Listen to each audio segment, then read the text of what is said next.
Almighty God, who in thy infinite wisdom and providential goodness has appointed the offices of rulers and councils for the welfare of society and the just government of man, we beseech thee to behold with thy abundant favor us thy servants, whom thou hast been pleased to call to the performance of such important trusts in the Commonwealth of Dominica.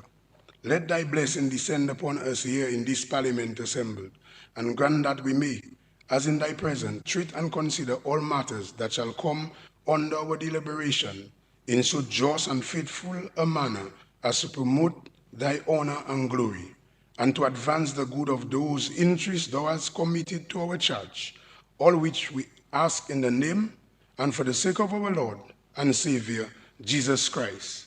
Amen.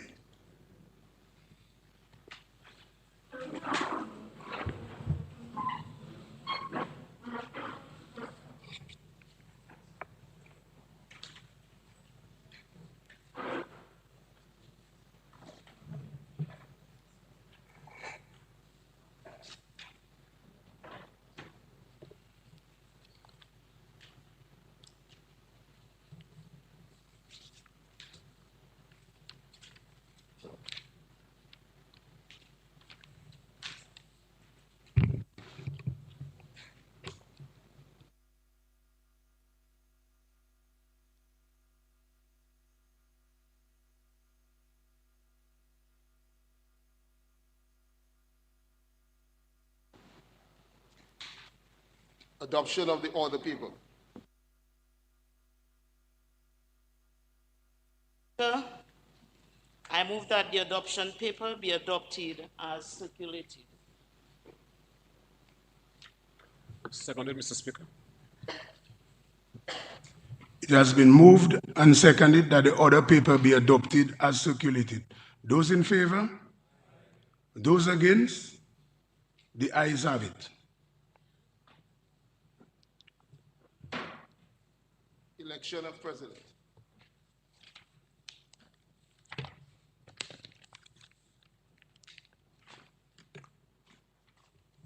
Honorable members, before I proceed with the election of president, I wish to make some remarks. First, I need to inform members that what is happening here today is a continuation of the 12th of September 2023. We'll recall when I met then, I asked for nominees. And in fact, I received nominations. One came from the Honorable Prime Minister, who nominated Mrs. Sylvani Burton, and I received one from the opposition leader, who nominated Mrs. Annette Sanford. I have also received letters from Mrs. Sylvani Burton and Mrs. Annette Sanford, who have both given in writing their consent to be nominated. I would like to take this opportunity to refer to section 19.5 of the Constitution, which says, open quote, an election of the president at which the candidates shall be those of whose nomination the House has been informed by the Speaker shall thereafter be held at the meeting of the House referred to in subsection 4 of this section.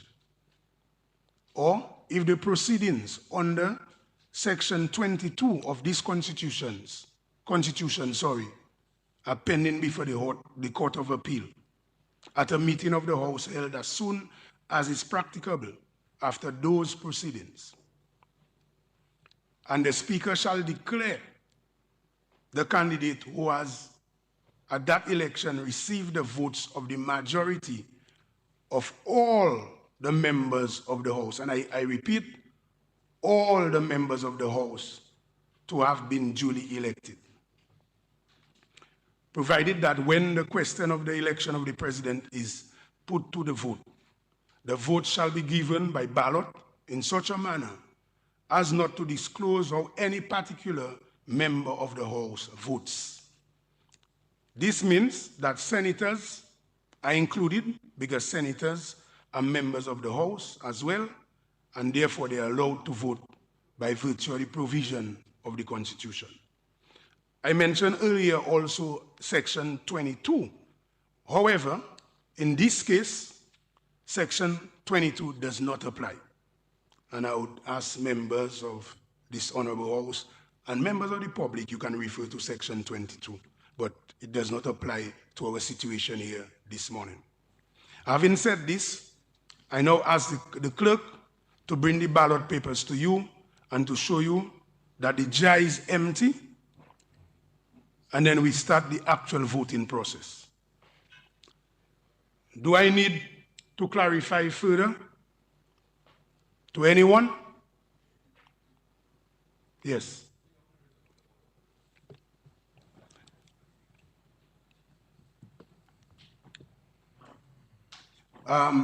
Before you go into the point of order, you remember the standing order says specifically that we must deal with the election of president as the first matter after the 14 days has elapsed. So your point of order have to be very relevant and precise.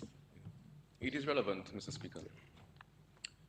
Mr. Speaker, I rise on a point of order number 87 because there are no written rules for the procedure of the election of the President of the Commonwealth of Dominica, except that the House, through settled practice, has adopted particular rules for the election of the President, except those provided at Section 19.5 and 5A of the Dominica Constitution. However, it is clear that a nominee or candidate for the President must meet the qualification requirements enshrined in the Dominica Constitution at Section 20, that the nominee or candidate should not be disqualified pursuant to Section 21 of Dominica's Constitution. This nominee being put forward by the Prime Minister this morning is disqualified to be President in contravention of both Sections 20 and 21 of the Dominica Constitution, and therefore is not a suitable person to be a nominee candidate pursuant to Section 19 of the Dominica Constitution, in that both at the time of consultation with the Leader of the Opposition and the Prime Minister, the nominee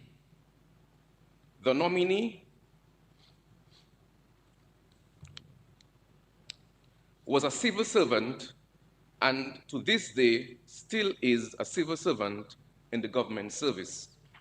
The nominee has engaged in certain acts which offends the Public Service Act, in which, if she was president, would warrant her removal from office, and as such, the House should not proceed on the election of the president as Sylvanie Burton being a candidate or nominee. Mr. Speaker, I await your ruling on this matter.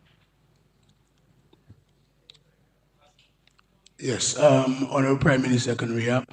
But Honorable Prime Minister, before you proceed, I would like to just apologize to the House because we started late, but we had a matter to deal, a constitutional matter to deal with in terms of qualification. But I'll leave it to rest for now. So, Honorable Prime Minister, you can proceed. Mr. Speaker, thank you. Just to say to the Senator and to the House that at the point of the nomination, formal constitutional requirement nomination to the Speaker of the House, as provided for in the Constitution, that Mrs. Sylvanie Burton was no longer an employee of the state or anywhere else in Dominica. She resigned from the public service on September 11 and received that confirmation from the Public Service Commission. All of what the Senator would have said in his arguments put forth to the House to indicate that the candidate, Mrs. Sylvanie Burton, is not qualified, cannot stand, because he has no material basis upon which to allow it to stand. What I will say to the senator, and I would ask him to research the very same arguments he's making in respect to Mr. Sylvanie Burton, the Prime Minister's nominee for Speaker, for President, is to ask him whether he has also investigated the qualification or the disqualification of the leader of the opposition's candidate, and whether he is aware, and I want you to stand up to this morning, whether he is aware that in respect to 21(2) of the Constitution, that the arguments he's using against Mrs. Sylvanie Burton, that his candidate is in violation of that provision of the Constitution. That as of this morning, she is still an employee of the Dominican State College, receiving emolument and reward. And I shall read 21(2) for the benefit of the member or the senator. It says, and I quote, "A person shall not be qualified to hold the office of president if he holds any other office of emolument, whether in the public service or otherwise, or if he is engaged in any other occupation for reward." Is the senator aware that Minister Sanford is currently, as we speak, on the morning of September 27, 2023, the year of our Lord, that she's an employee of the Dominican State College, and therefore all of the arguments that he has articulated are really referring to the candidate of the leader of the opposition?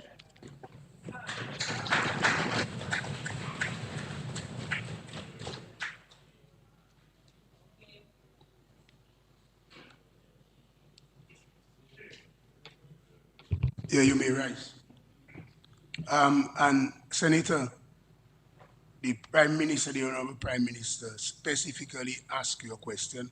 I don't want us to go in a long debate on the matter. He asked you specifically, are you aware in regards to Mrs. Sanford and her situation? Mr. Speaker, I want to first of all address the first part of the Prime Minister's response this morning. He said that Mrs. Sylvanie Burton resigned as of September 11th, 2023, and I stand corrected, but even if you've resigned, does it mean that, let me just backtrack a bit. In 2000, I'm not going to allow this long story about 2000. Mr. Speaker, you have to please allow me. Yeah, but we don't want a historical lecture this morning. It's not a lecture. Okay. It's relevant. Well, proceed. Relevant. Proceed. In 2000, Mr. Speaker, Anthony Laron was the Attorney General of the state. He's a public servant serving as Attorney General, very much like Mr. Peter, Levi Peter. Now, he was sent on leave, and Bernard Wisha was appointed to act as Attorney General. But Mr. Laron was still the substantive hold of the post of AG.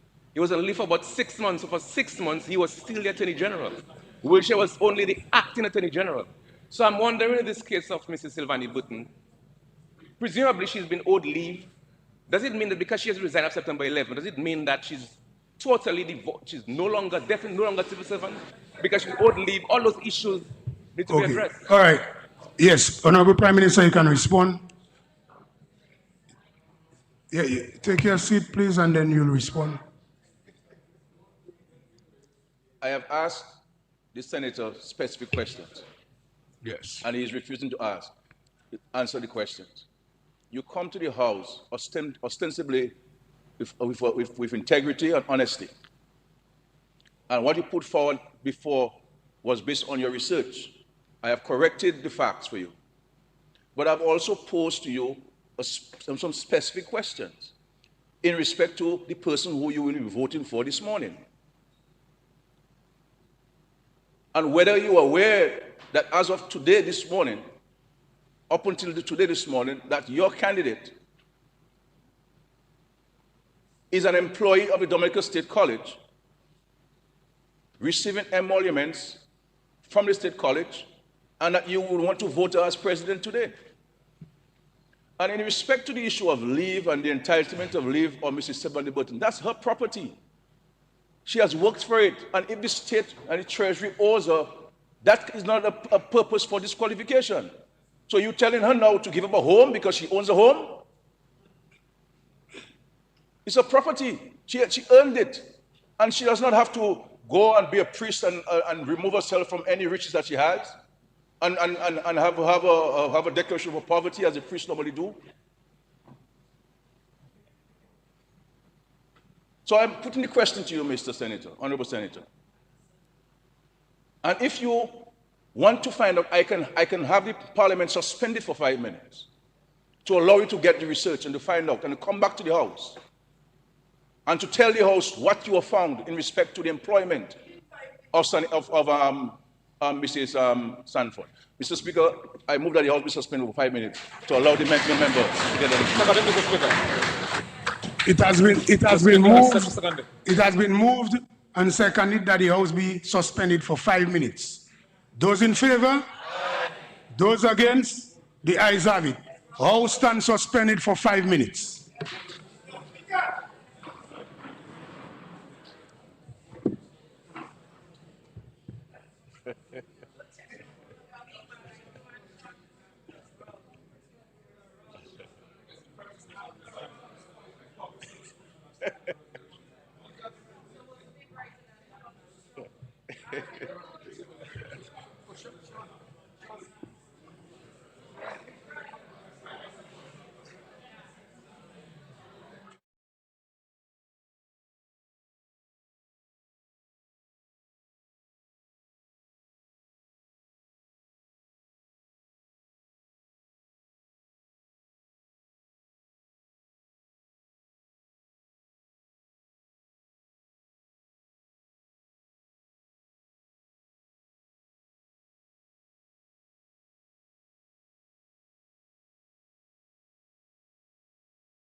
House resumes and the process continues.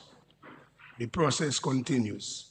I would like two people to take the floor for now. AG, you want to say something first? Okay.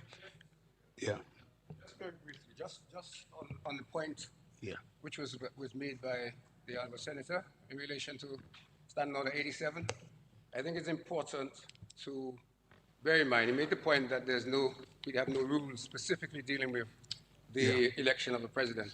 Yeah. Which is correct.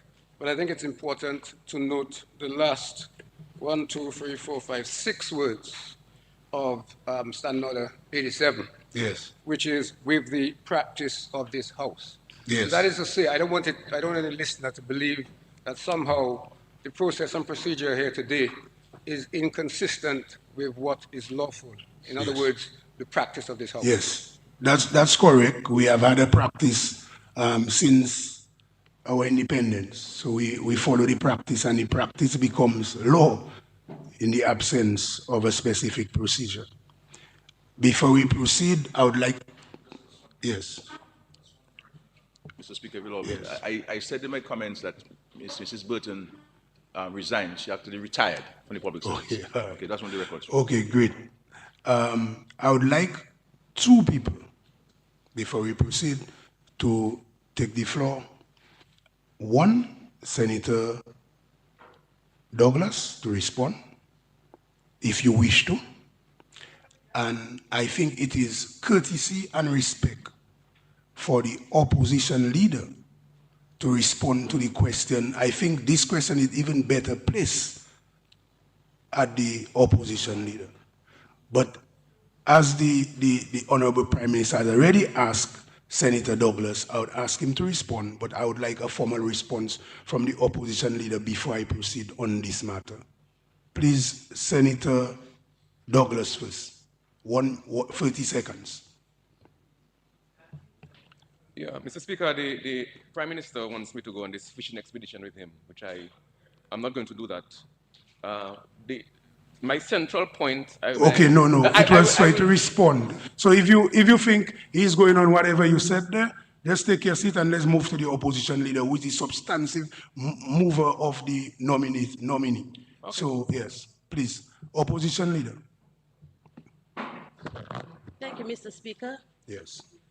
Mr. Speaker, I do not want to make any decisions that my group and I, my team and I, did not have a deliberation on it. We came here this morning and we decided that we'd follow through according to the House, the Parliament. And for that reason, I won't say anything without my group and I decide on anything. So in that regard, we will proceed to any matter the House. So opposition leader, so you are requesting that we proceed on the matter? Proceed, Mr. Speaker. Okay. I'm guided by the Honorable Leader of Opposition that we proceed on the matter dealing with the President. As a matter of fact, yes. Mr. Speaker, with your permission, that's on the point of clarification from the member of the opposition leader. So the issue of qualification is only relevant for that side of the House.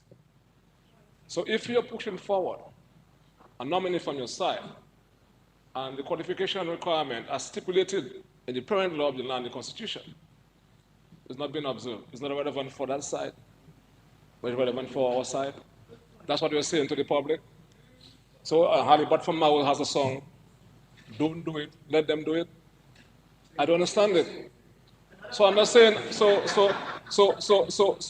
that's what we're bringing to the Honorable House. One standard for the issue of transparency and ethical conduct is only relevant to the Prime Minister and that side. It's to Dominica. So, Mr. Speaker, I believe that we are actually failing the people of Dominica. We are throwing the Constitution that we say that we're protecting in the garbage bin. That is what they're doing. And my last point with your permission, Mr. Speaker, it is therefore clear that the leader of the opposition, with your permission, Mr. Speaker, right, bears the title leader of the opposition, but the function and role of that office as we speak now is shared and performed by radical activists of the United Workers' Party. Honorable Minister, I would ask you to take your seat. Let's proceed. Yes, let's proceed. But I'm going to take, I would say, the suggestion by the opposition leader to proceed on the matter. But let me just say one thing before I proceed. And I said that this morning we were a little late because we were dealing with some matter, dealing with the same qualification issue, because I got some information that was dealing with Senator Sanford. But let me just give you my take. First, I would say the jurisdiction in regards to qualification has to be at the High Court, the Court of Appeal. That's one. So, that matter, the House is not going to deal with this issue of qualification. We're going to proceed to the voting for the president. Now, however, when the information was brought to me in regards to Senator Sanford, that she may have not been, have not resigned. Yeah, sorry, Mrs. Sanford. I went to section 21. Yes, and it says a person shall not be qualified to be elected as president. That is 21 subsection 1A. He has already held the office of president for both terms. In regards to the two candidates, they have not held office for both terms. B, he disqualified to be elected or appointed as the representative or senator by virtue of section 1A, B, C, D, E, or F of section 32 of this constitution, or by virtue of any law enacted in pursuant of subsection 2, 3, or 5 of that section, in terms of elected. So I think, for the purposes of our session here, I don't think any one of the candidates or the nominees would, yes, yeah, yes, yes, yes, House. So yes. I would respectfully advise that the Speaker proceed as he indicated. As we indicated, okay. Deal with the matter. Okay. The Speaker has already said that the Court of Appeal. Yes, we'll deal with that. Okay. Body to determine, and I would advise that the Speaker. Okay, I accept the suggestion and let's proceed. So, as I said earlier, that the clerk will now show you that the container is empty and we'll proceed to the voting. So please circulate the ballots.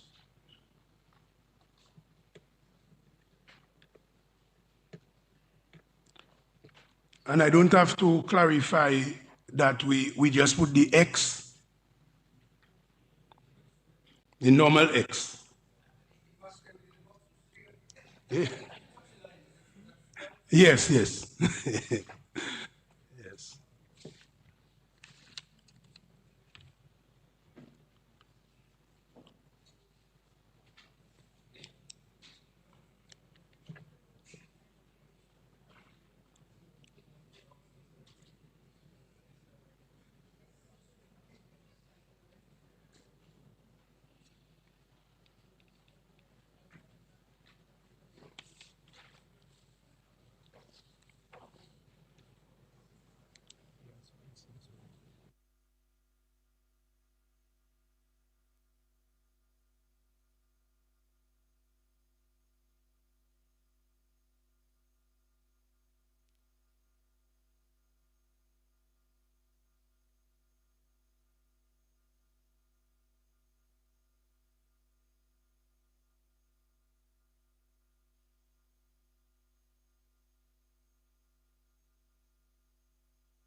Yes, I've received the results from the clerk. Mrs. Annette Sanford, 5 votes. Mrs. Sylvanie Burton, 20 votes.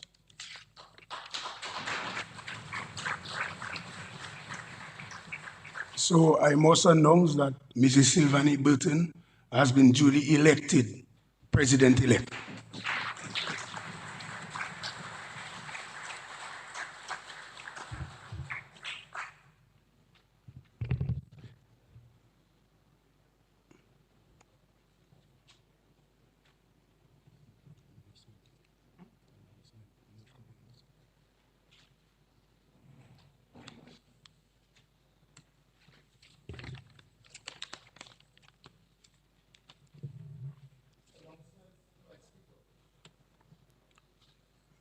Yes, just one major announcement is in regards to, you'd realize that we had 5 votes and 20 votes, that's a total of 25.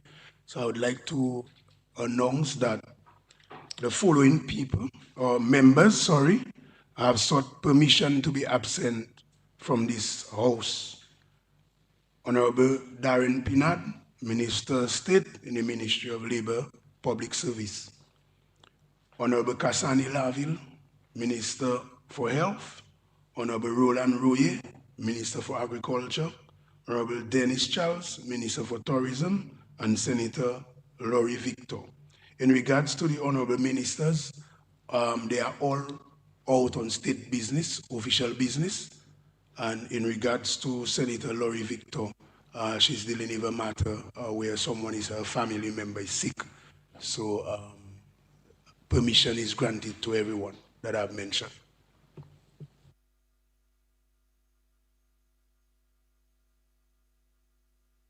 Oh, and I forget Honorable Vince Henderson also. We received a letter from him requesting permission to be absent. So if you add the total, you'll see the votes, the total number of people who were supposed to vote. If you add it up, you'll see it's okay. So that's my announcement.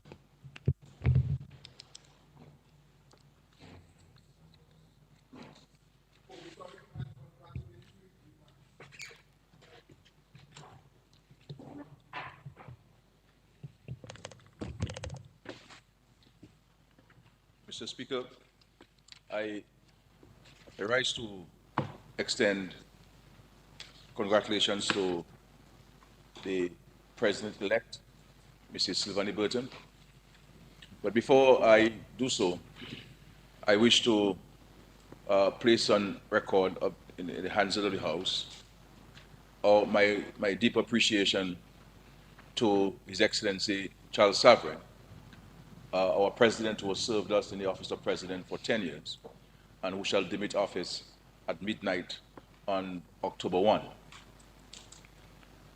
There's no doubt, Mr. Speaker, that His Excellency is a tower of a person in stature, physical stature, in intellect, and in his contribution to Dominica's development spanning several decades. He is one of the great Dominicans who stayed here in Dominica and made his contribution through various fields of endeavor. And there's no doubt we can have different views and different perspectives of him. But I do not believe that anyone in Dominica can deny him of his contribution, his sterling contributions to Dominica over several decades. He was a minister of government, a member of parliament, and I had the distinct privilege as a young parliamentarian to have worked with His Excellency in the cabinet of 2000 and beyond. And he would always provide sound, reasoned, and sincere advice on matters which are before us. He will not be someone who will keep his views and not make his views known. But at the end of the day, which is a very important characteristic that one must have in public office. At the end of the day, when a decision is made, it became his. And he owned it as if he was the originator of the submission.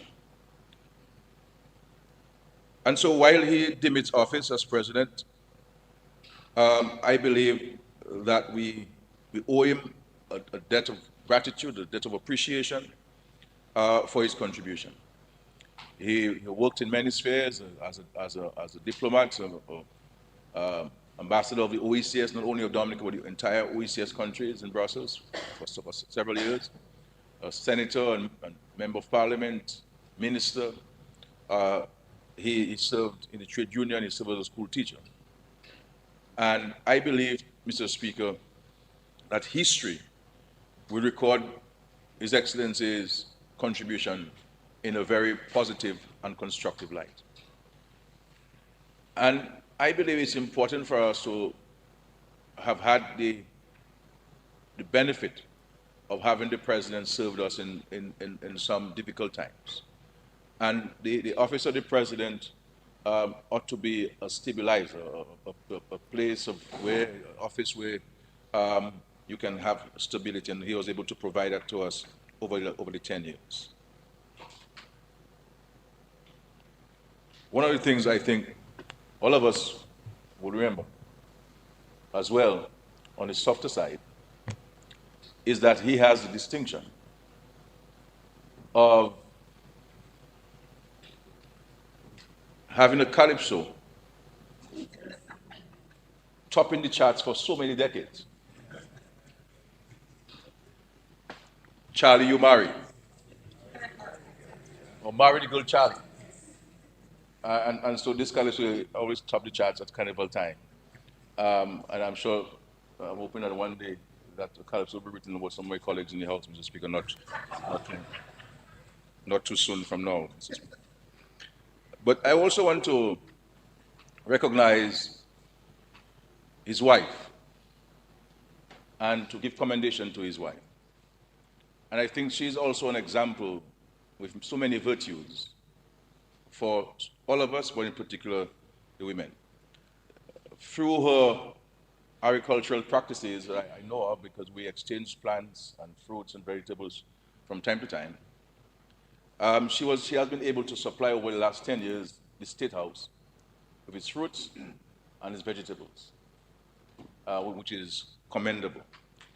But you know, Mr. Speaker, I always wonder why is she so nice and so pleasant and so on, and then I realized that she's from Penville. You know, where the best people come from, the most sincere people come from, you know, and so she's actually from Penville. Penville, what's up? It's like Douglas from Penville too, from RBD. No, from Penville. So that's another state college issue and so on. You seem to know everything except what I ask you about. You know.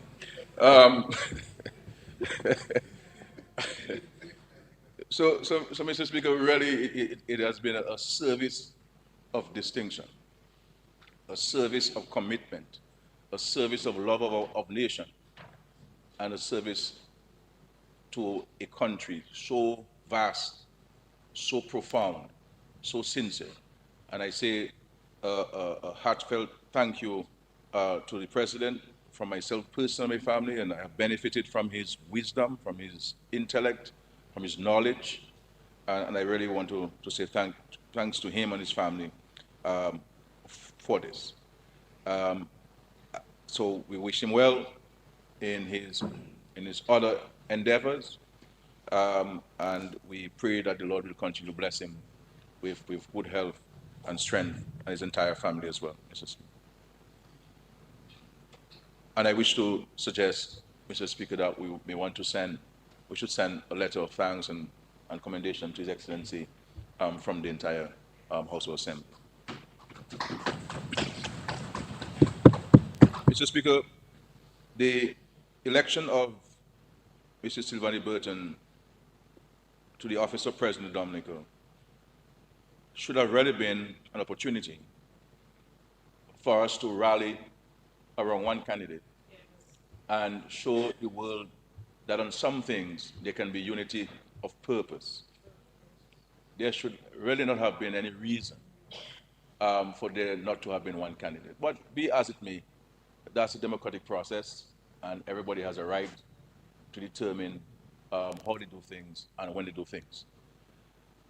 That nonetheless, Mr. Speaker, it has not robbed the country of making history. It has not robbed women of an opportunity to be grateful, and that a woman, in the first time in the history of our country, has been recognized to this and elevated to this high office. And it will not rob the Carnegie people, the first peoples of our country, of an opportunity that was lost in terms of the process, but not the outcome, of having the first Carnegie person elected to the highest office in our country. I will say that history will not record those who did not support the Carnegie people in this effort to recognize them. It will not recognize them kindly. And so we will not focus on the negative side of this, but rather focus on the positive side of this. And I think that every woman in Dominica, and indeed the world, should be celebrating today. And I see here in the chamber, in the gallery, Mr. Speaker, some young ladies from the Girl Guides, who are looking on, who wanted to come here to witness this historic occasion of a woman being elected, and not a woman of any pedigree, as we would say, but someone who has come from very, very challenging and humble beginnings. I believe by this act of the Parliament, we have shattered all semblance of remnants of classism in Dominica.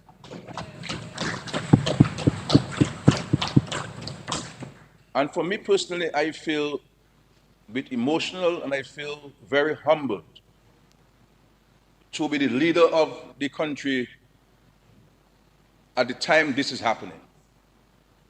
But this is not the first occurrence of us recognizing ordinary folks and elevating them to the highest office. And so I want to say to the young people of Dominica that your future should not be determined by your circumstance, especially if you are in or you have been in a difficult circumstance.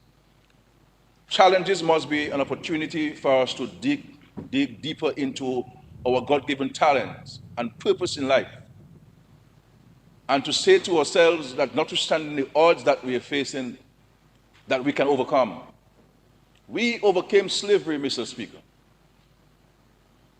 because of the indomitable spirit and the commitment of our forefathers. The Carnegie people withstood colonialism and defended their patrimony and defended their race. And this is why today, Mr. Speaker, we have the indigenous people in the heart of our society. And I say so not for any political consideration, because that's not my motivation.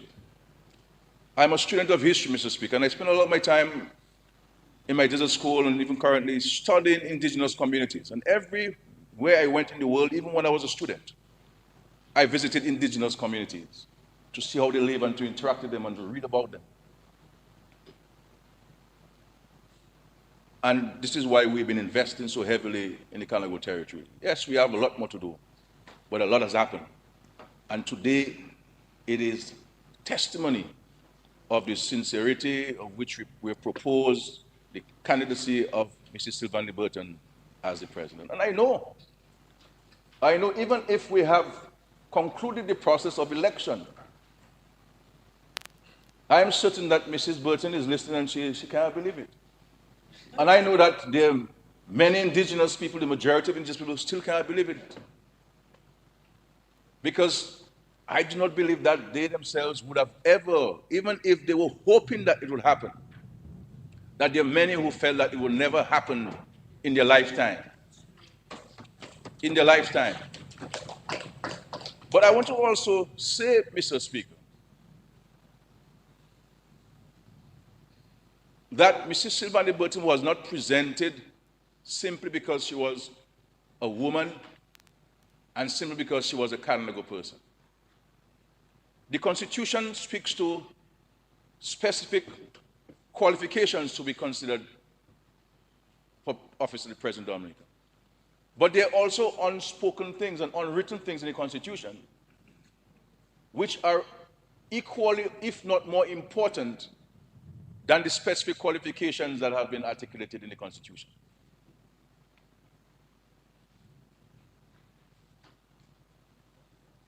I will not list them. I'll leave it for the rest of us in the country to list for ourselves.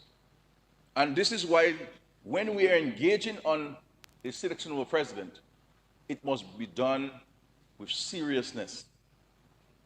It must be done with a recognition of the high office and what that high office requires of the individual who will hold that high office. We cannot appear to be treating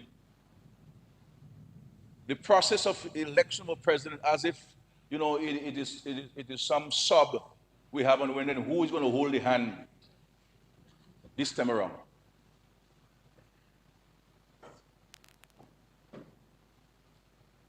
We have to do so seriously. I think, Mr. Speaker, if I do say with the greatest sense of humility, I have said to many international and regional women's organizations and even national women's organizations that I believe I deserve an award from all of them, you know. Because women in Dominica really got the attention in terms of the respect, in terms of the elevation to offices when I became the Prime Minister of Dominica. Today, we can boast of having the most women in Parliament anywhere in the Caribbean. We can boast of having the most women in the cabinet anywhere in the Caribbean. In the public service, women take over, Mr. Speaker.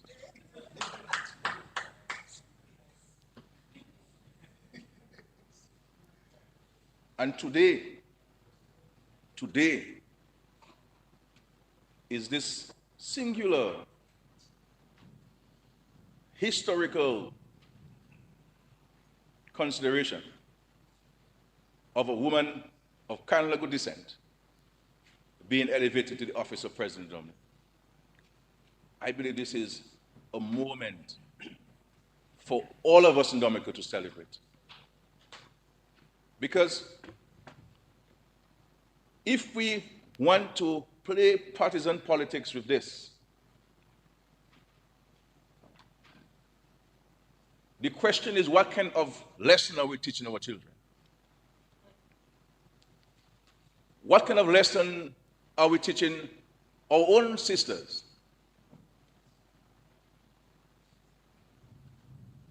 And so there are some things, Mr. Speaker, that we can play politics with, but there are some things that I don't think we should. And I think the election of president should be one that we should not be talking about partisanship.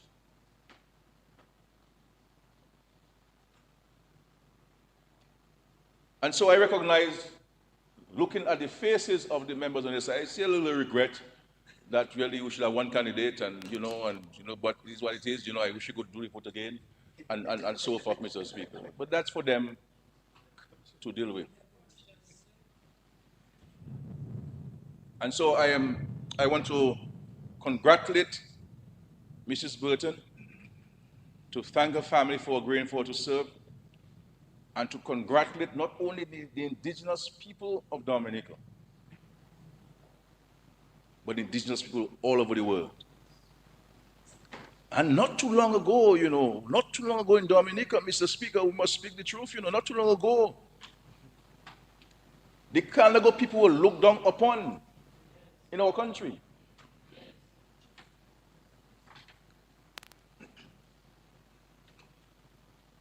People used to say that they could win the votes in the Congo territory with rum and conkers.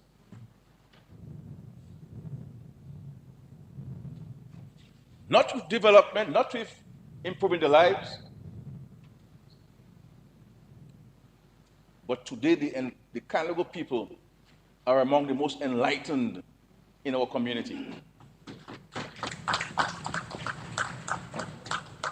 The first time that they were given special consideration was in 2000 in Rosie Douglas, the Prime Minister, creating a department of Congo affairs. And eventually we upgraded it to a ministry. And today it is a respected ministry in the government of Dominica. And it is given the same respect like every other ministry within the government system. And we have a minister, a member of parliament sitting in the cabinet and be able to represent the interests of the Congo people with a sense of stridency. So I celebrate, Mr. Speaker, with the Congo people. And I celebrate with all women across the world. Mr. Speaker, I was a bit taken aback by the extraordinary reaction, positive reaction, which the announcement of Mrs. Burton being a nominee for president made across the world. That we even have here on island, Mr. Speaker, over the last week or so, some people from Guadeloupe who have been here for the last several days documenting the process of the election of Mrs. Burton to the office of president.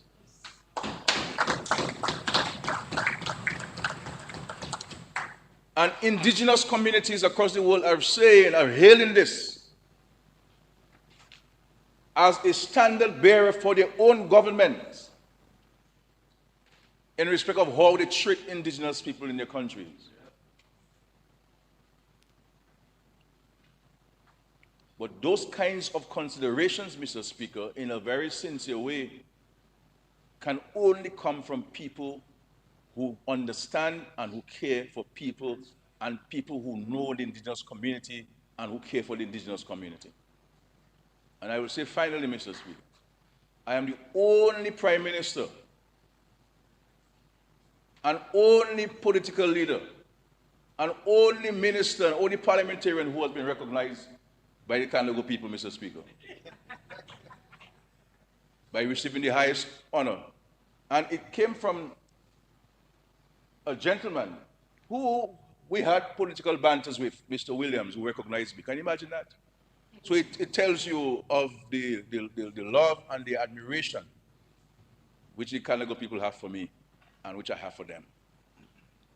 And I gave them the assurance that we shall continue to work with them. And so this is a huge day. This is a red letter day for the Congo people. And I had the opportunity, Mr. Speaker, to attend a ceremony in the Congo territory. When was it? Saturday? Saturday gone. And I sat there for a couple of hours listening to ordinary Congo people who came up and took the microphone. Some spoke in Creole, some spoke in English, some spoke a mixture of both, and who expressed their heartfelt admiration and pride that something that was at the back of their head that were hoping and praying for recognition, that it was able to happen in their lifetime. And some went on to say, Mr. Speaker, that they say the saying, and I paraphrase, truth be told, they expected that to happen.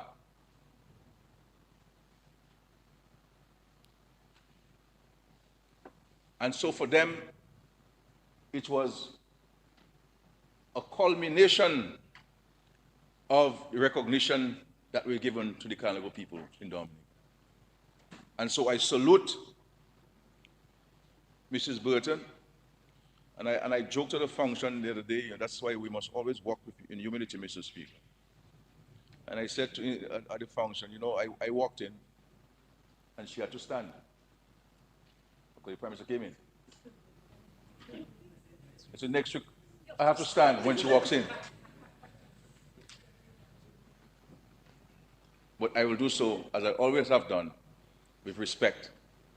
Respect for the office of President, and respect for the holder of the office of President. Because it's important for us to respect offices. And we have been admonished by the Bible to respect offices and holders of offices. And failure to do so, that there are certain consequences of such. And let us respect the office of President. Let us respect the holder of the office of President.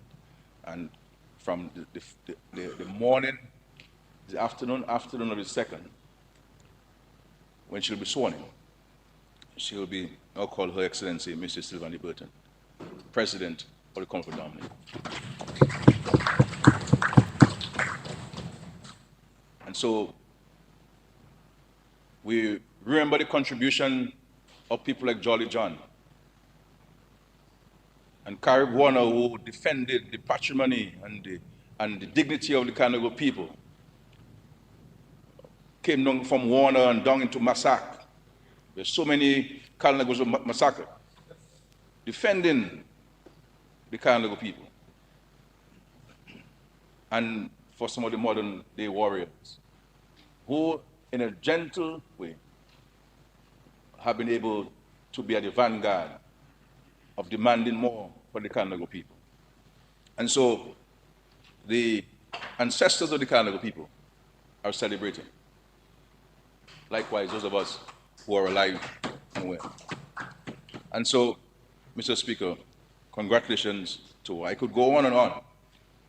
I could go on and on to speak about this, because it is necessary for us to speak about it and to hail this historic day in the Commonwealth of Dominica, that we are leading the way in recognition of women. We're leading the way in our respect and recognition of our indigenous people. Because had it not been for them, we will not be here. And there's a historical footnote. The Kalnagos were able to join forces with the Negmawan to help defend our country and liberate our country from slavery and liberate our country from colonialism.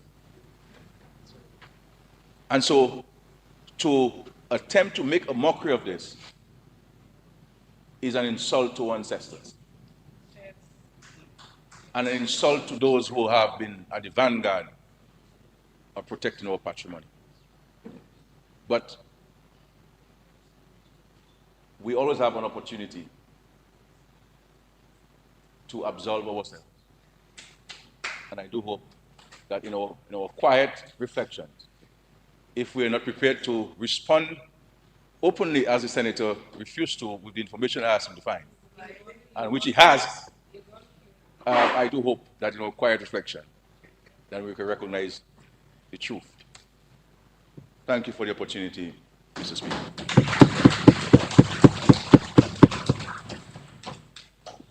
Mr. Speaker, I too would like to rise to congratulate the President-elect, Mrs. Burton, and her husband, and also to extend gratitude to the former President, Honorable the President Savra and his wife. But it is a very happy day for me. But it's one that was preceded by some sadness. When I think we lost a unique opportunity to celebrate Kainago heritage and women in Dominica, especially with the news that during the week of activities that celebrates Kainago heritage and culture, the news that comes in to bring another to divide that celebration. And so it's for some form of sadness that I celebrate this accomplishment of a wonderful Kainago woman Because amid all of the wonderful celebrations during the course of Kainago Week, there was an attempt to diffuse that celebration and that unity around the Kainago territory. To pit one Kainago warrior against the other, and to attempt to cause some division within our sacred Kainago space. And so I'm really saddened by this. And Mr. Speaker, I suspect the Kainago space may become a very hostile space to some of the people who are tempted to cause that division.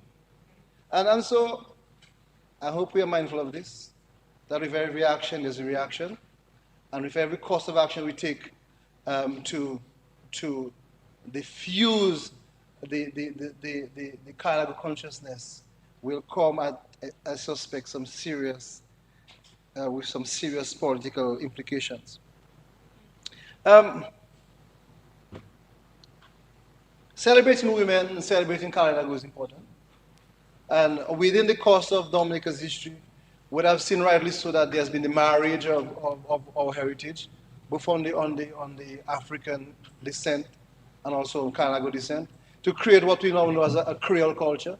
So when the proclamation came with the sitting parliamentarians on our side, seeking to bring to the fore the importance of indigenous people and women, we were delighted.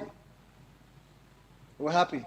Around the world, people celebrated that, knowing that people who have been oppressed through a colonial system were able to come out and to be highlighted by those in power. And so we lost that opportunity as a country. And more importantly, going into our 45th year of independence, Kainago Week started the celebration of independence. And to say to the powers that were for the last 400 years that as an independent nation, we can have an attempt to bring everything together and to highlight the Kainago heritage and the Creole culture. And so, when you look at the Kainago landscape, the landscape that helped to nurture Mrs. Sylvanie Burton, it is one that has gone through various developments over the years. And more so, importantly, during the course of the tenure of Honorable Prime Minister in 2002 when he came in as Prime Minister, where more emphasis was placed on the Kainago space. And so the development, a history of the Kainago space they will highlight a segment where we see much more insertion of government resources within that space. And that is the space that nurtured Mrs. Sylvanie Burton. And that is why it was easy for the cabinet, and on this side here, and the senators on this side here, the parliamentarians on this side, to easily acknowledge the wonderful work of that person who came out of the bowels of a community that has developed and made great strides. And I just say, across the Kainago space, there are many people who have made major achievements. And Mrs. Burton is one of those who would have come out of that area and produce across the spectrum something that appeals to the normal, fair-minded individual. And so, as a theme for the celebration of independence, it's important to celebrate women. It is also important to celebrate Kainago. But it is disheartening within that discourse, Mr. Speaker, that the attempt, the old colonial strategy of divide and conquer had to insert itself within our wonderful space. Nonetheless, Mr. Speaker, I really want to congratulate the government, the parliamentarians on this side, in understanding the importance of women as part of our society. Women for many moons who didn't have the right to vote and were victimized in various forms. And we as a government have been doing, for the most part, all we can to ensure that women have their rightful place. So, Mr. Speaker, I want to again congratulate Mrs. Burton, because I think as a woman of Kainago descent, she has made us proud. I think our ancestors are proud to know that we have the caliber of people who, despite many years of discrimination, can be highlighted across the spectrum. But like I said, Mr. Speaker, um, deep down, I'm somewhat sad knowing that we have lost a unique opportunity to show the rest of the region, to show the world that while we are building a climate resilient country, we can also continue to build a resilient people who can join forces at a certain point in our history to ensure that we have unity across the spectrum. So, Mr. Speaker, I want to hail up all of the Kalago warriors who came out in large numbers on last Saturday to celebrate with the nominee at the time, Mrs. Burton, and to highlight the genuineness in which they express their sentiments towards one of their own. Because it's always difficult across the spectrum, across any community, to celebrate your own. It's always difficult. It's always easier to speak about someone else, but it's always difficult to speak about your own. So I really want to celebrate the folks who came out and who spoke from their heart, and who detail in their own way the life and story of just a simple person out of a remote part of the island, as it was described in the previous time during the colonial context. And I really want to thank her family, her husband, more especially, who has who has supported her throughout her tenure as a public servant, and who I know will support her regardless to the small opposition forces that exist in little nooks and crannies across the white Caribbean space, continue to support her in her tenure as the president of the Commonwealth of Dominica. And I hope one day to see the president of the Commonwealth of Whitey Cooley. And so I really want to thank everyone for celebrating Kalinago-ness and also celebrating women. Mr. Speaker, thank you very much.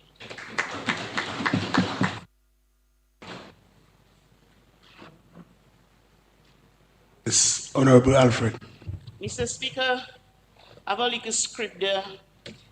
I would like to try to permission to stick to it, because I have so many things going on in my heart. I'm afraid that I might speak out of the abundance of my heart, which might not be too permission good. granted. But I stand to thank Honorable Sabra and his wife for having served our country with excellence. And Mr. Speaker, I also want to express high commendation to Mrs. Sylvanie Burton, the President-elect of the Commonwealth of Dominica. I do so as a woman of Kalinago descent because I endured quite a lot as a Kalinago student in Roseau and as a Kalinago girl growing up.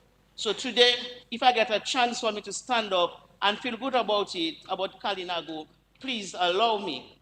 I also do so on behalf of the people of Petit Soufrière, Saint-Sauveur, Good Hope, Mopo, Deepa, Cassibrus, and Formel. For us in the Cassibrus constituency, Sylvanie, as she is affectionately known, is a sister, a friend, a lay associate, and a community worker. As the district development officer, her work brought the realization of several development projects within the Cassibrus constituency. I would like to thank the Prime Minister for presenting this nominee.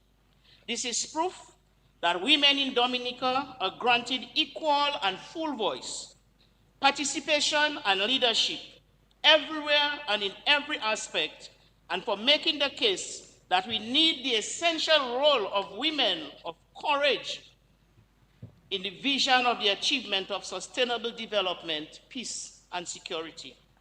We celebrate with this formidable Kalinago woman leader. Mrs. Burton has demonstrated through her life and work and her leadership in governance, diplomacy, social norm change, and women's empowerment that women make a difference, not just a small difference, but a big and crucial one. She's an incredible role model for our women and girls, and men and boys too. She has broken the glass ceiling, she has pushed the frontier of women's leadership, and she has paved the path for other women and girls to become future leaders. This Kalinago woman's voice will continue to be heard as it pertains to local, national, and international policy and program making in development, in peace and security, in humanitarian action and resilient building, in the promotion and protection of human rights, in climate change action, and in matters pertaining to indigenous people, not only in Dominica, but around the world. Mrs. Burton's leadership and accomplishment and inspiration, an inspiration that makes us want to make a difference in this world, an inspiration that makes us want to uplift our lives in a way that inspires others to recognize their greatness and to do wonderful things. Mr. Speaker, I am just so honored and humbled to be alive on this day. Mrs. Burton, a strong, ambitious, hardworking, intelligent, authentic Kalinago woman, will certainly continue to do well as she takes up the office of president. As neighbors of the Kalinago territory, we share in the joy and pride of this great honorable woman and the honor that is bestowed on this Karina. Notwithstanding, Mr. Speaker, I fully understand why the leader of opposition did not go with her gut feeling and endorse the nomination of Mrs. Burton for the position of president. Mr. Speaker, in her heart, she wanted to. Her sixth sense told her to do it. But the influence and the upbringing that was around her, you don't believe what I'm talking about. Instead, both the leader of the opposition and Mrs. Annette Stanford allowed some people who have no interest in their success as women to let them make themselves silly. You don't want to clap for that because it's not a thing to clap about. But Mr. Speaker, the whole process of nominating a person for election just stayed with me for from the time it started. There was something that happened more than 10 years ago, and this thing just came back to me, and I didn't laugh at the time, but now I laugh. I used to do these programs for the children, and every Christmas I would choose some children and take them to Roseau. We didn't have all that nice thing what Sister Scary giving us now. So you walk around in the lights of the store. Everybody was supposed to get one gift at a certain price, and they can buy whatever else they want.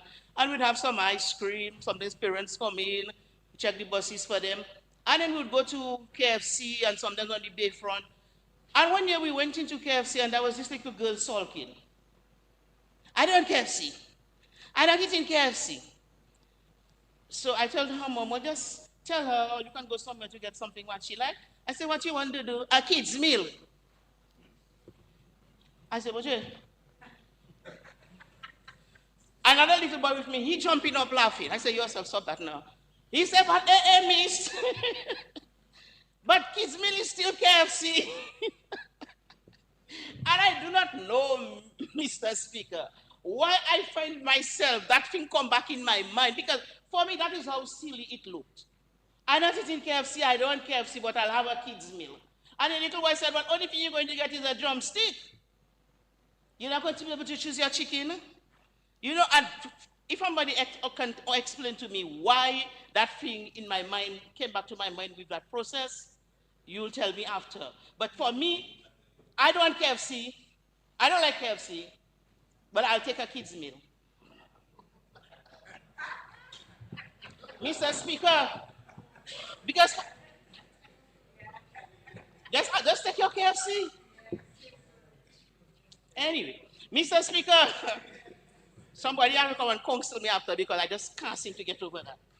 As a woman who understands the struggle of women and what it is to work hard, I don't know if I'm out of place, but I really want to issue a caution note to the leader of the opposition. Because I want Honorable Paul to know that she was born for greatness. And she needs to activate her sixth sense, which is a sense that is more sensitive in ladies than in men. And listen to that still small voice and follow it. Because almost everybody around you wants you to fail, even those who are sitting on that side with you this morning.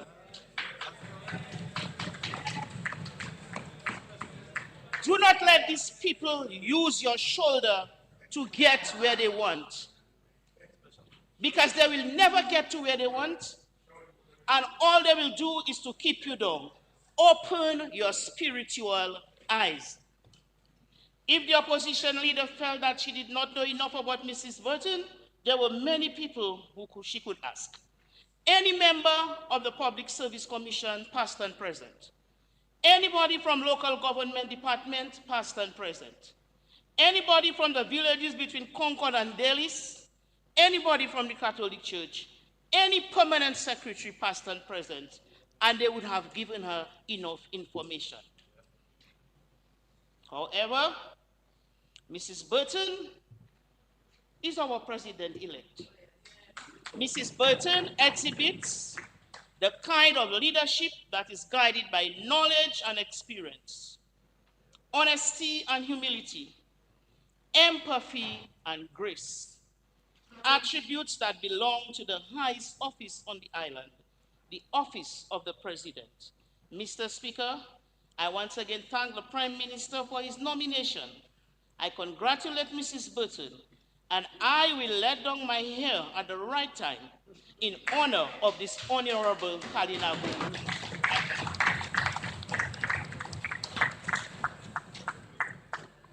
Yes, Honorable Blackmore.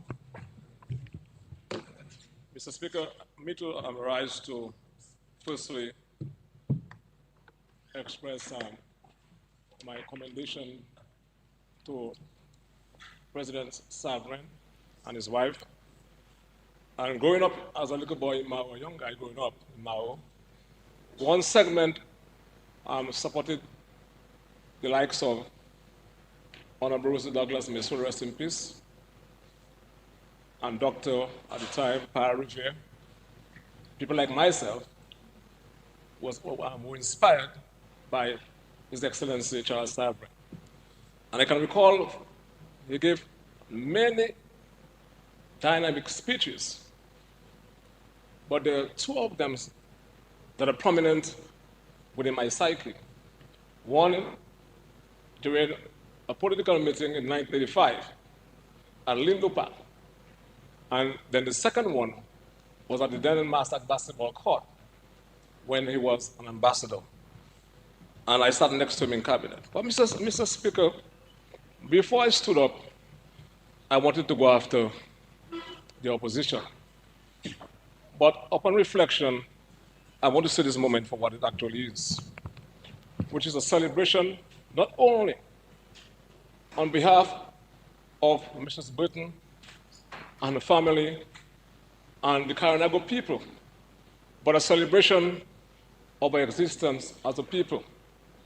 And I believe, I firstly, Mr. Speaker, want to take this opportunity to highly commend the Prime Minister and this Dominican Labour Party administration for the drum major impulse that has been bestowed upon the Prime Minister and this government to fight on behalf of the ones marginalized who occupy the margins of society and to lift them up beyond the margin of society.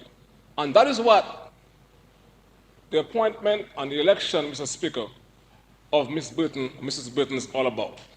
And I believe, Mr. Speaker, notwithstanding the fact that we have to express ourselves within the democratic framework, but when the opportunity presents itself for us to repatriate our minds and our thinking towards embracing the mantra of one nation, one flag, one people, as articulated by King Hunter in song, we should do that. We should embrace that moment, Mr. Speaker.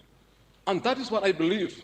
That is what I believe the nomination and the subsequent election of Mrs. Burton presented to us as a mature people, especially those of us who are privileged to serve the people of Dominica in the highest office in this parliament, Mr. Speaker.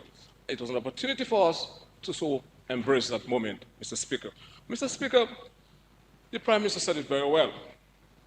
When you think about the Dominican experience that started before our time, how was that possible, Mr. Speaker, without the sweat and sacrifices of those who were there before us. We spoke about our independence, and we're now just on the eve of the celebration of our independence. It was an opportune time for us, therefore, to see this opportunity to unite, Mr. Speaker, and to unite behind the best nominee or the better nominee, Mr. Speaker, for the goodness of country, Mr. Speaker. Mr. Speaker, you can recall, I'm older than you, when the people of the Karinago area came into Roseau, how they were castigated, Mr. Speaker. For matter of fact, they were scared to come into Roseau, Mr. Speaker. And that's a fact. For matter of fact, Mr. Speaker, there's a calypso by Mighty Dino that I refuse to play on my program. And this calypso in itself gives you a description as to how the people of the Karinago territory were actually viewed by us. We came and we met them there. But at the same time, Mr. Speaker, they were marginalized and stereotyped, Mr. Speaker. And that speaks, Mr. Speaker, volumes as to the project that this Labour Party administration, under the leadership of Roosevelt Skerrit, is embarking on, Mr. Speaker. And that's why I made reference to one flag, one nation, one people. So there's no two Dominica. There's one Dominica. But there can be only one Dominica. When everyone, notwithstanding the color of your skin, Mr. Speaker, can be equal participant in this project of developing this country and to have access to the national cake, Mr. Speaker.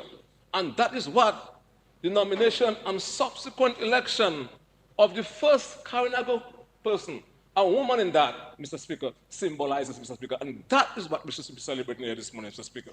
Mr. Speaker, I am confident that this young Miss Burton, I say young, 57 years old, will do what the office calls for, to unite this country. This country is calling for unity. It is calling for us to realize that there's one Dominica, that we're too small for all this battling and this muscular kind of demonstration in Parliament because something comes from Roosevelt Skerrit. Even if, irrespective of the fact, Mr. Speaker, it is laudable, it is noble, let us go against it and make a mockery of the process, Mr. Speaker. That was never the intention of democracy, Mr. Speaker. It was never. So let us support Mrs. Burton. Let us support this government, Mr. Speaker. Let us support this country. I wish her well. This is somebody who has given her life to country. This is somebody who never was declared as a candidate for any political party, Mr. Speaker. And I believe she is going to continue in this office, in the highest office. Nobody ever contemplated, even in the recent past, that a Karinago woman would have ascended to the highest office in this country. And that is what we should be celebrating here this morning, Mr. Speaker. And to give Jack his jacket. And to all I was expecting the leader of the opposition to have done, to have stood up and say, Honorable Prime Minister, you took us on this one. We fully support, Mr. Speaker. But we know what is happening. I'm going to stick to my script. I'm not going to give you any blaster this morning, beyond what I said this morning. So I wish her well, and God bless this beautiful country. Let us embrace the whole mantra, one flag, one nation, one people, one president, Mr. Speaker, for the Commonwealth of Dominica, Mr. Speaker. I thank you, Mr. Speaker.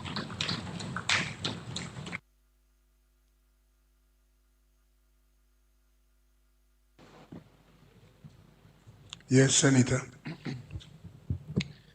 Thank you, Mr. Speaker. Mr. Speaker, I rise at this point to offer my sincere condolences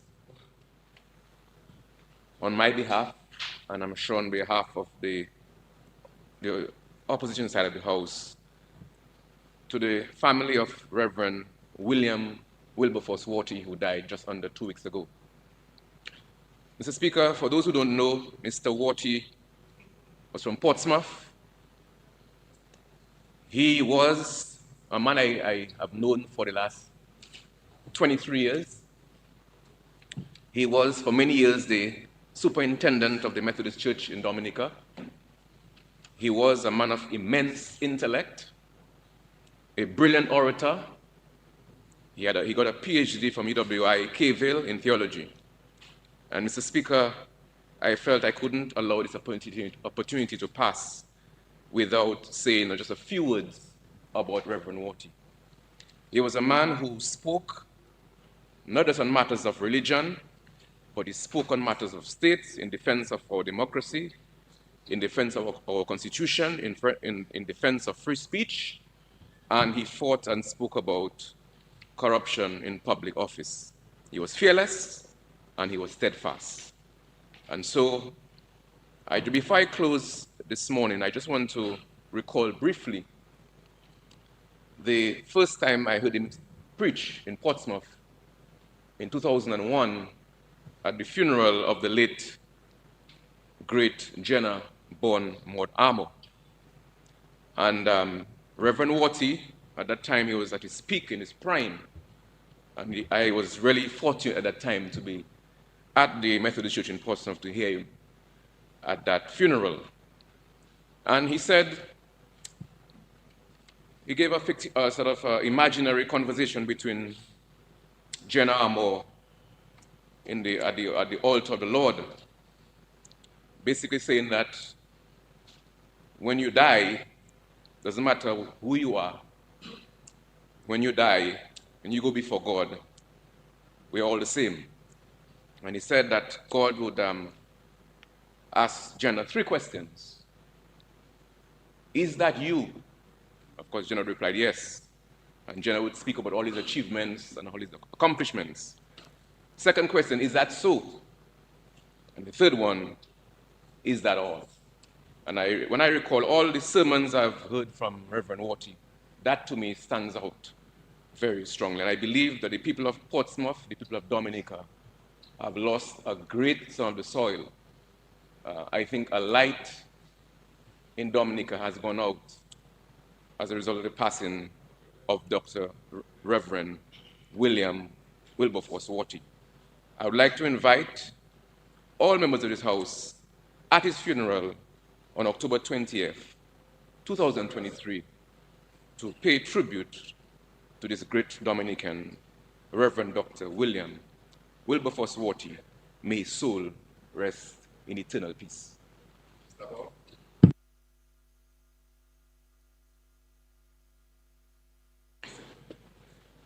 Mr. Speaker, with your leave, I also want to rise to say a few words. Firstly, to extend congratulations and appreciation to the outgoing President, His Excellency Charles Angelo Savrin, who has served or is about to come to the end of serving 2 terms. As we all know, he has served for many, many years the public and Dominica as a whole in various capacities. And so, both to himself and to his wife, I extend the deepest appreciation and thanks for that service. Before I move to expressing views on the President-elect, I'd just like to ask my fellow Portsmouthian, if I can use that phrase, for the Senator Douglas. I noticed that he has extended an invitation to all in the House. I take it that that is at the behest of the family of the distinguished Reverend Watty, who, of course, I agree with him, was a distinguished son of the soil. Of course, I too extend recognition and condolences to the family of Reverend Watty. He was indeed a strong voice and certainly made his mark and represented Dominica well. Mr. Speaker, I come now to the matter at hand, the presidency and to the president-elect who we have just elected in this House. And I must say that, speaking for myself and echoing much of what has been said by previous speakers, certainly previous speakers on this side, because I note with disdain the absence of any acknowledgement by Senator Douglas to what has taken place today and to the election of a new president, president-elect. And I find, Mr. Speaker, that on top of the very strong views that I have developed over the past week and a half or so in relation to this particular process of the election of a president and to the attitude and actions of the opposition to that particular event, Mr. Speaker, I have contempt and disgust, and in a different forum, I would use stronger language for what has transpired in relation to the election of a president for Dominica. Mr. Speaker, the idea, let me put it this way. We're in the House, and I fully anticipate and understand, I've been here long enough, the refusal, the inability of the opposition over many years to agree to, cooperate with, support anything from the government. It's ridiculous, but we've come to understand it. And whilst I had expected, perhaps foolishly, some difference in this reconstituted so-called independent opposition, what I have seen, Mr. Speaker, is a continuation of pretty much what had happened before.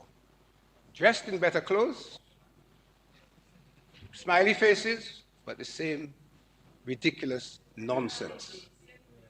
Mr. Speaker, a president of a country, a symbol of unity of the people, not even for that, Mr. Speaker, could these folks bring themselves to say, all right, we're not entirely happy with certain aspects of this particular person.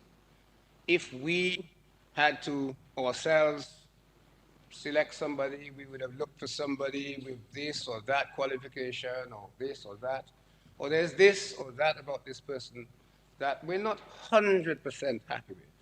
However, taking the big picture, understanding what we are dealing with, understanding the historic step, understanding the candidacy, a woman, a Kalinago, the first and the symbolism, apart from anything else, that is contained within that person. Understanding that the person is vastly qualified in terms of what the Constitution requires for the position, that the opposition would have at least said, we have concerns, but we will support. But no. They chose to put up a drumstick. Mr. Speaker, that is really the height of idiocy. This is a situation where there was no possibility, as the English will say, there was not a snowball's chance in hell that that candidate could be elected in this House. So it wasn't as if you were putting forward a candidate who had a realistic prospect of acceding to the position. It was typically and plainly a spoiling tactic. It had no other purpose that I can see. And, Mr. Speaker, the cynicism of it is demonstrated by the fact that the candidate put forward by the leader of the opposition, she says, and none of them have dissented, so I have to accept on behalf of all of them, those in here and those outside, the candidate put forward is a mimic of the candidate the Honorable Prime Minister put forward. There is no chance, Mr. Speaker, that that candidate would have been nominated by the leader of the opposition and by the opposition if the Prime Minister had not nominated a Kalinago woman. No chance. Again, I would say not a snowball's chance in hell would Annette Sanford have been nominated by the leader of the opposition and by the members of the opposition. And Mr. Speaker, that, to my mind, should be condemned. We need to get to the point where we are able and mature enough to identify the issues that we fight over, the issues that we dispute, and the issues that we can come together and support. And if this, Mr. Speaker, was not an issue upon which we could have unity and support, even if that support was qualified, it says volumes, Mr. Speaker, and I wait to see, but I find it difficult to see that there's much else that we can get support on. Mr. Speaker, as has been said by others, it may well be that on reflection, members or some members of the opposition may realize that this was a golden opportunity that they missed to place their names on the right side of history. But, Mr. Speaker, that's a matter for them. I just felt that I needed to make my point, and indeed, originally, I had intended to speak with much greater forthrightness and in stronger terms than I'm doing now, because I really feel that time has come. I've sat in this house for quite a while, and I really feel that the time has come that we need to grow up as a people and as a country, and we need to stop playing games that are not of any benefit to the Dominican population. We are in this house for the purposes not of ourselves, but of Dominica and the populace of Dominica. And so when we take steps, when we take actions, Mr. Speaker, in this house, in my respectful and humble view, those actions should be predicated on the positive impact those actions will have on the population. And I can see nothing about the action that was taken by the opposition. They're entitled to take it. They're entitled to take it. But I can see nothing about it which is or could possibly or remotely be in the wider interests of Dominica. So, Mr. Speaker, with those few words, I would strongly admonish the members of the opposition to, in future sessions, work with the government where you can legitimately and fairly and honorably do so. And where you feel that there are areas that you can assist, maybe with contributions, then do so. But please, do not cynically and unnecessarily impede the development of Dominica. I thank you, Mr. Speaker.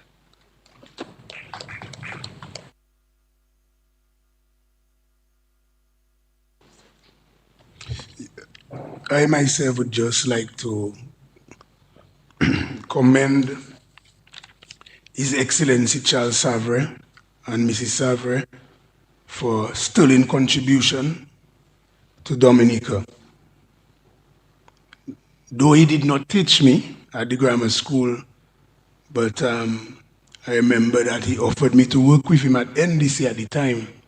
So we went a long way back. And I think he's a great Dominican intellect, a mentor to many, a teacher and a statesman. So I would like to take this opportunity to extend commendation to his wife and himself for exceptional public service to Dominica. Mrs. Sylvanie Burton, I would like to congratulate you on your election as President-elect of the Commonwealth of Dominica. I think it is indeed a joyous but historical moment for all of us in Dominica to witness that the first woman to be the president, but most importantly, a Kalinago brave.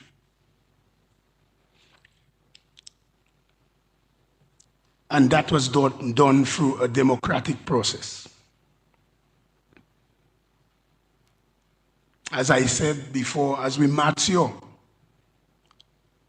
as people, we reflect. My mantra to Dominica has been that we need to unite as a people. We must unite. 70,000 people, about that. Can you imagine what we can achieve when we are together as one? Some processes have like a battle, but at the end of the battle, we have to remember who we are. We are all Dominicans, all of us. And therefore, what we are seeking is the best for Dominica. So, I think that the spirits of our ancestors is rejoicing at this moment. But I think, again, and I always say, that sometimes when people die, we want to say good things about them. But I would like to place on record I would say more a bipartisan statement. And that's directed to the Honorable Prime Minister.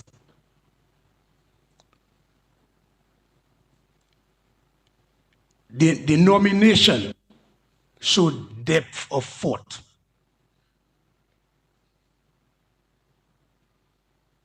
Depth of thought. And not just thought, but genuine.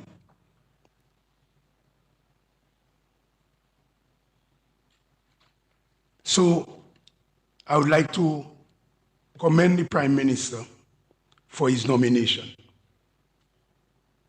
because it showed depth of thought in terms of the originality of bringing forward a woman and also a Kalinago person. And now we are really a Creole culture now. That's why I'm saying that we need to unite as a people. Battle on the politics, especially on the platform, political platform, because you have leeway to say things. But let us unite as a people. Let's not bring down the state.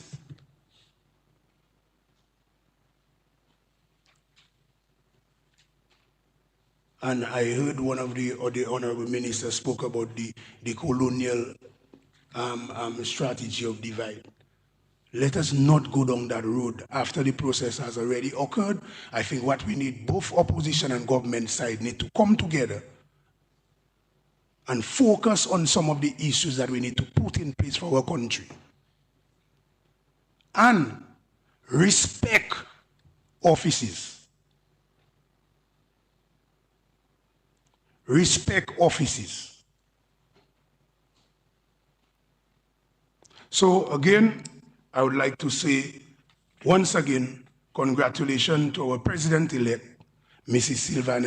Sylvanie Burton, and her husband, who is the, what do we say, the first Mr., the first gentleman-elect. So again, congratulations. Thank you.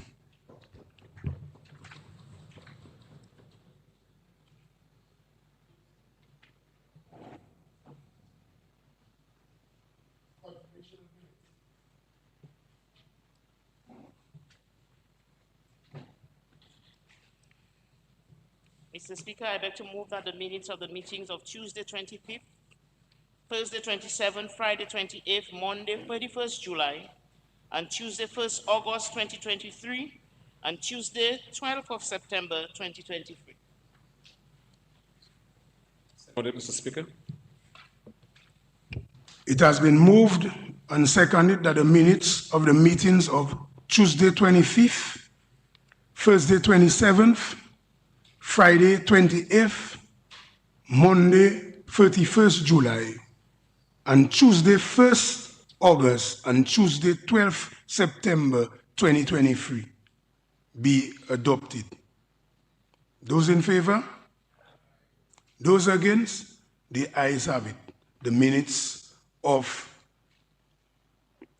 Tuesday 25th, Thursday 27th, Friday 28th, and Monday 31st July, and Tuesday 1st August 2023, and Tuesday 12th September 2023 be adopted as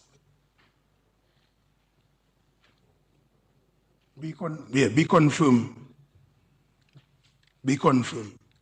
Those in favor? Those against? The ayes have it.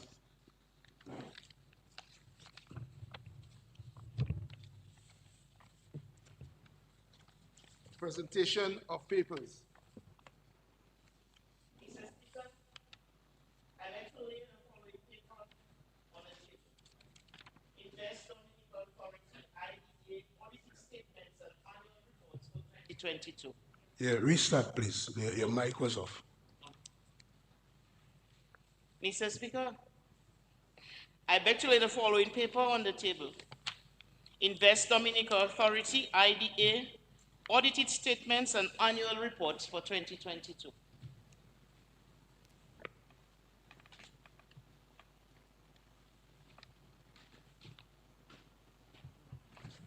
Mr. Speaker, I beg to lay on the table National Telecommunications Regulatory Commission annual report for the year 2015, the year 2016, the year 2017, and the year 2018.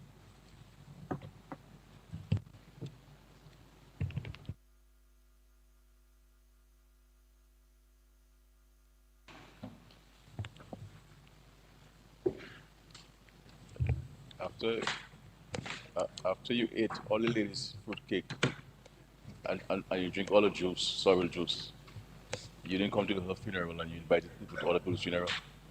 Mr. Speaker, Mr. Speaker, I move that the House be adjourned, sine die, while we still await the factual response from Senator Douglas, Mr. Speaker. Second. Seconded, Mr. Speaker. It has been moved and seconded that the House be adjourned, sine die. Those in favor?